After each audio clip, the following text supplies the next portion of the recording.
दोस्तों, आज के इस वीडियो में हम डिस्कस करेंगे एमएसीडी के बारे में। एमएसीडी क्या होता है, एमएसीडी क्रॉसओवर क्या होता है, एमएसीडी डाइवर्जेंस क्या होता है और प्राइस एक्शन के साथ हम एमएसीडी को कैसे यूज कर सकते हैं। एमएसीडी का फुल फॉर्म होता है मूविंग एवरेज कन्वर्जेंस डाइवर्जेंस। इसको यूज करने के लिए आप ट्रेडिंग व्यू में सिंपल सर्च करें एमएसीडी। इसके नीचे आपको मूविंग एवरेज कन्वर्जेंस डाइवर्जेंस नाम का ऑप्शन मिलेगा। सिंपली आपको उस पर क्लिक कर देना है, जिसके बाद आपके ग्राफ के नीचे कुछ ऐसा इंटरफेस शो हो जाएगा। इसमें आपको दो लाइन मिलेंगी, एक ब्लू कलर की लाइन, एक ऑन रेंज कलर की लाइन। ब्लू कलर की लाइन को हम एमएसीडी लाइन कहेंगे और ऑन रेंज कलर की लाइन को हम सिग्नल लाइन कहेंगे। दोनों लाइन के बीच में आपको रेड और ग्रीन कलर के बार नजर आएंगे, जिसको हम हिस्टोग्राम बोलते हैं। ये हिस्टोग्राम की हेल्प से आप काफी कुछ पता लगा सकते हैं।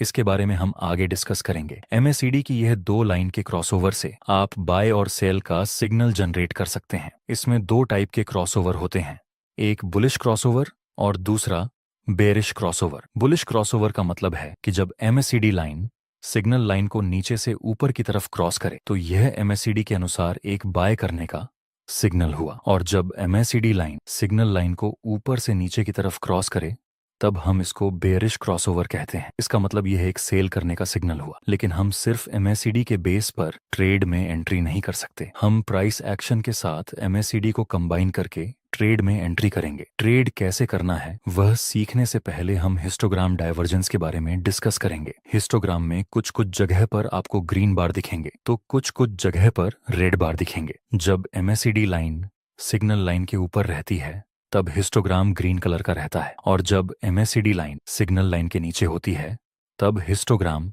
रेड कलर का रहता है। चलिए समझते हैं हिस्टोग्राम डाइवर्जेंस का मतलब क्या होता है। जब प्राइस हायर हाई और हायर लो के स्ट्रक्चर में रैली करता है उसी टाइम हिस्टोग्राम के बार भी इंक्रीज होते हैं। लेकिन जब प्राइस तो कंटिन्यू हाई बनाता है, पर इस समय हिस्टोग्राम के बार स्मॉल होने लगते हैं और इसका कलर भी डार्क ग्रीन में से लाइट ग्रीन होने लगता है। इसका मतलब अब यहाँ बायर्स को बाय करने में ज्यादा इंटरेस्ट नहीं है। आगे हो सकता है कि प्राइस साइडवे हो जाए या फिर रिवर्स हो जाए। अब इस ट्रेंड की स्ट्रेंथ पहले जैसी नहीं रही। इसको हम बेयरिश डाइवर्जेंस बोलते हैं। इसी तरह जब प्राइस लोअर लो और लोअर हाई के स्ट्रक्चर में नीचे गिरता है, साथ ही में हिस्टोग्राम के बार भी बड़े रहते हैं, पर आगे प्राइस तो कंटिन्यू नीचे लोअर लो और लोअर हाई का फॉर्मेशन बनाता है, लेकिन हिस्टोग्राम के बार स्मॉल होने लगते हैं।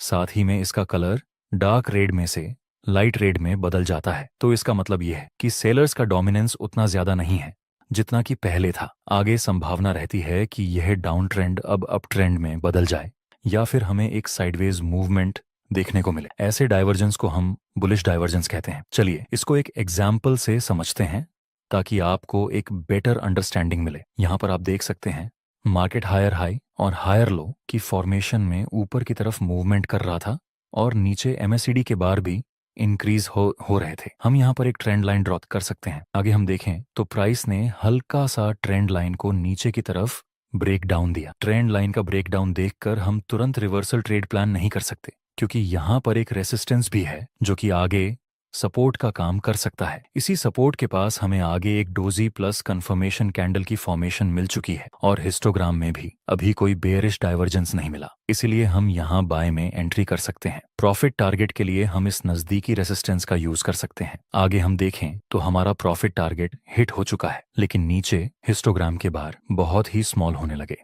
मतलब इस वक्त यहाँ बायर्स बाय करने में ज्यादा इंटरेस्टेड नहीं है, इसलिए ऐसी स्थिति में अपना प्रॉफिट बुक कर लेना ही समझदारी वाला काम रहेगा। इस वक्त हम प्रॉफिट टारगेट को ट्रेल करने में ज्यादा इंटरेस्टेड नहीं है, क्योंकि हिस्टोग्राम भी एक डाइवर्जेंस शो कर रहा है। नेक्स्ट, प्राइस थोड़ा सा साइडवेज होने के बाद डाउन ट्रेंड में रिवर्स हुआ। दोस्तों, अगर हमने इस जगह पर हिस्टोग्राम के डाइवर्जेंस को चेक ना किया होता और 50% प्रॉफिट यहाँ बुक किया होता, बाकी प्रॉफिट टारगेट को हमने ट्रेल करने के बारे में सोचा होता, तो यहाँ हमारा कंप्लीट प्रॉफिट लेने का मोटिव इनकम्प्लीट रहता। इसलिए आपको ऐसी स्थिति में एक बार एमएसीडी जरूर चेक कर लेना चाहिए। चलिए एक दूसरा एग्जाम्पल देखते हैं। मार्केट नीचे आ रहा था और अभी अभी ये रिसेंट सपोर्ट ब्रेक हो चुका है। अब हमारे पास एक प्रॉपर डाउन ट्रेंड है। अब हम वेट करेंगे कि प्राइस फिर से ये सपोर्ट जो आगे रेजिस्टेंस का काम करेगा वहां पर प्राइस रिटेस्ट करने के लिए आए और कोई बेयरिश सिग्नल मिले, तब हम सेल में एंट्री करने का प्लान बनाएंगे। नेक्स्ट, प्राइस आता है इस रेजिस्टेंस के पास और बेयरिश कैंडल की फॉर्मेशन भी बन चुकी है। प्राइस एक्शन के अनुसार यह एक सेल करने का सिग्नल है, लेकिन ट्रेड में एंट्री करने से पहले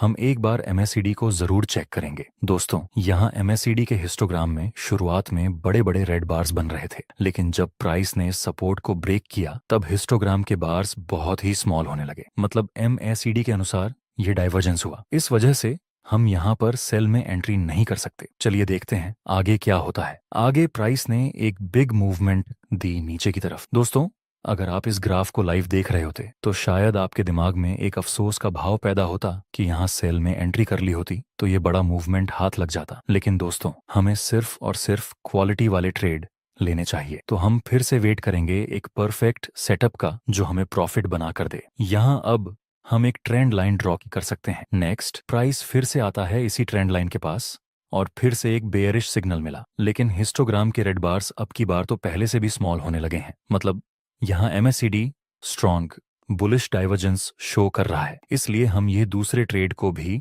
अवॉइड करेंगे। हालांकि प्राइस एक्शन के अनुसार यहाँ सेल में एंट्री करनी चाहिए, लेकिन MACD हमें डाइवर्जेंस बता रहा है। इस वजह से हम यहाँ पर सेल में एंट्री नहीं कर सकते। दोस्तों, अगर कोई ट्रेडर है जो अभी अभी MACD को यूज करना सीखा है तो वह यहाँ पर एक बार अफसोस का सामना कर चुका है। प्राइस एक्शन के अनुसार यहाँ पर सेल सिग्नल देखकर डेफिनेटली वह अब तो यहाँ सेल में एंट्री करेगा ही करेगा। अफसोस होने के बाद मोस्ट ऑफ ट्रेडर्स अपने सेटअप पर यकीन नहीं करते। देखते हैं आगे क्या होता है। नेक्स्ट, प्राइस ने इस ट्रेंड लाइन को ऊपर की तरफ ब्रेक कर दिया। ऊपर से यह रिसेंट स्विंग भी ब्रेक हो चुका है। प्राइस एक्शन के अनुसार अब यह एक अपर ट्रेंड की शुरुआत हो चुकी है और MACD में तो बहुत टाइम से बुलिश डाइवर्जेंस शो हो रहा था। नेक्स्ट, प्राइस इस सपोर्ट के पास आता है और डॉजी और कंफर्मेशन कैंडल की फॉर्मेशन बनती है। अब हम बाय में एंट्री कर सकते हैं। टारगेट हम इस रेजिस्टेंस के पास रखेंगे और स्टॉप लॉस बहुत ही स्मॉल, डोजी के लो से थोड़ा नीचे। नेक्स्ट, हम देखें तो कुछ ही समय में हमारा प्रॉफिट टारगेट हिट हो गया। दोस्तों, मैंने बोला था आपको कि हमें सिर्फ क्वालिटी वाले ट्रेड लेने हैं। ये क्वालिटी ट्रेड था। आपको भी इसी तरह शांत दिमाग के साथ काम करना है। दोस्तों, ये स्ट्रैटेजी थी तो MACD के हिस्टोग्राम के डाइवर्जेंस की। शुरुआत में मैंने आपको एक और स्ट्रैटेजी भी बताई थी। याद कीजिए MACD लाइन और सिग्नल लाइन के क्रॉसओवर के बारे में। चलिए इसको देखते हैं। इसको भी आपको प्राइस एक्शन के साथ